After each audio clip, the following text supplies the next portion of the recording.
የክርስትና የማዕዘን ድንጋይ ትምህርት ነው። እሱ ምንድነው? ከራስህ ይልቅ ባልንጀራ ካንተ ይልቅ እንዲሻል በትህትና ቁጥር።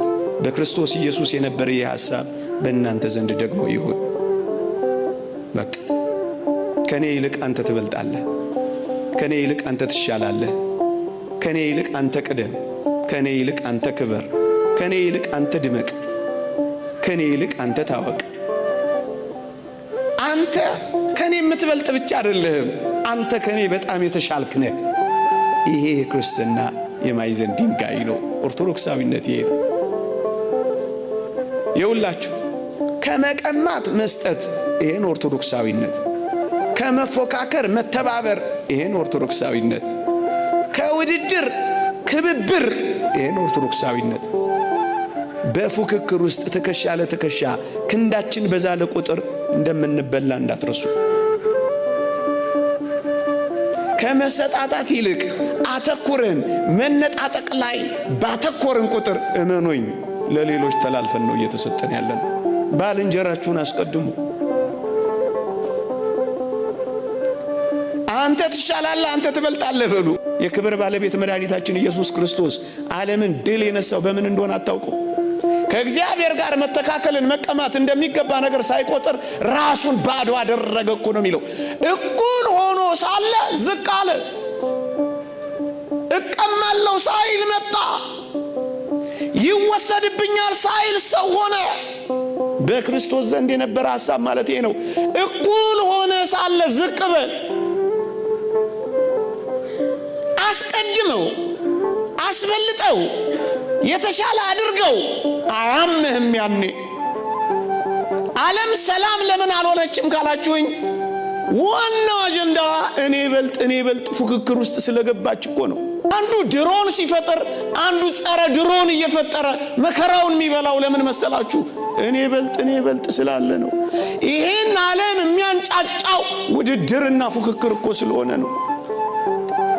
ያንዳንዶች ወሬ አትሰሙትም? በአንዳንዶች መቃብር ላይ የበላይነታችንን እናሳያለን ማለት ምን ማለት ነው? ፉክክርና ውድድር እኮ ነው የገደለ። መነጣጠቅ እኮ ነው እየቀበረን ያለው። አብሮ መጥገብ እየተቻለ አብሮ ወደ መራብ ሄድ ነው። አብሮ ያው መሆን እየተቻለ አብሮ መሞት የጀመርነው እኮ ለዚህ ነው። ኦርቶዶክሳዊነት ግን ባልንጀራውን ያስቀድማል። ይህ ኦርቶዶክሳዊነት ነው። ይህ ሰላም ነው ወገኖቼ።